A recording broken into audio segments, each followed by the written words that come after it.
So ayun po, pumuputol po siya ng puno ng mangga.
Napakatigas ng puno ah.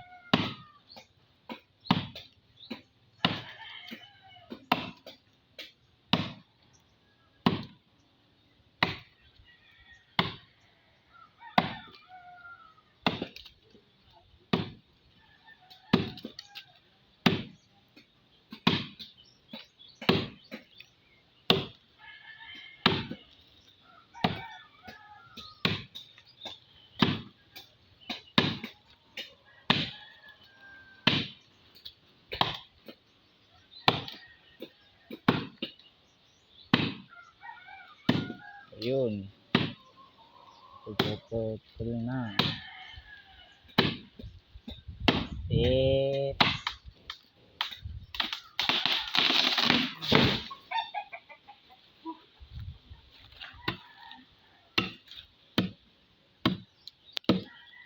Di mahirap kapag matigas, no? Oo.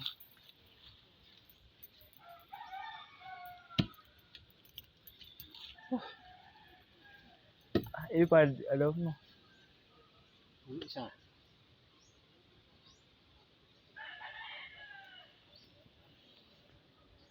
Tama na. Kasi pag pinutol dito, matagal. Kaya dito na lang sa ruang isahan. Kasi sabi daw putol-putulin.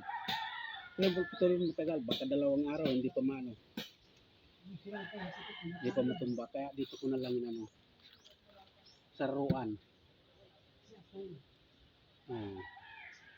Kasi sabi nung sabi ng ano, sa dili may-ari, puputulin daw dito. Dito. Eh pag pinutol, pag yun ng itak, tagal, magkadalawang araw. Ito, wala nga. Sandali lang. Kasi, binawasan ko naman ng ano, binawasan ko ng, ano yan, mga sanga. Tapos dito, isahan lang. Hindi madali. Yung isa pa. Pero alisan ko muna ng ano, ang kapagod.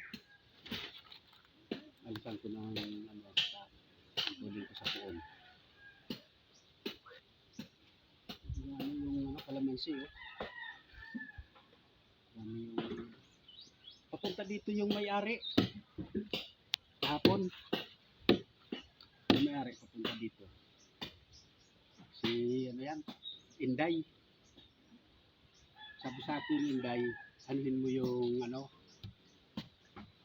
hindi kami nagkaintindihan. Sabi daw ng ano, may-ari dito, puputulin sa puon. Sabi ko, wala ka naman sinabi na ano, yung narinig ko, tirahan ng ano na yan, yung apakan. Yung pumunta dito na, ano, ay, mali yun. Putulin mo sa may gitna. Second, hindi makaano yung ita ko. Kan, ano na yan, ito, in-stylean ko para isahan lang, sandali lang ano na yan. Dito ko na lang yun, ano. Si papatayin daw ito ng ano, yung mangga. Tinpo yan nga para mamatay. Wala. Hindi rin na mamatay. Ano pa nung hindi daw bumubunga yung kalamansi. Kaya nang may-ari.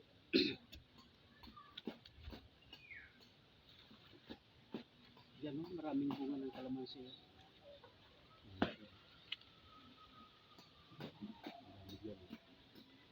Ito yung nakahapon. Ayan. Ang idol ano kahapon, inalis ko yung mga dapat susunod. Ayan, maalis pa yun. Para maanahan yung kalamansi, mainitan. Tapos yan naman susunod ko na langka. Yan susunod ko na alisin. Alisin ko muna yung ano, alisin ko muna yung ano niya, na sanga. Saka yung puno, alisin ko.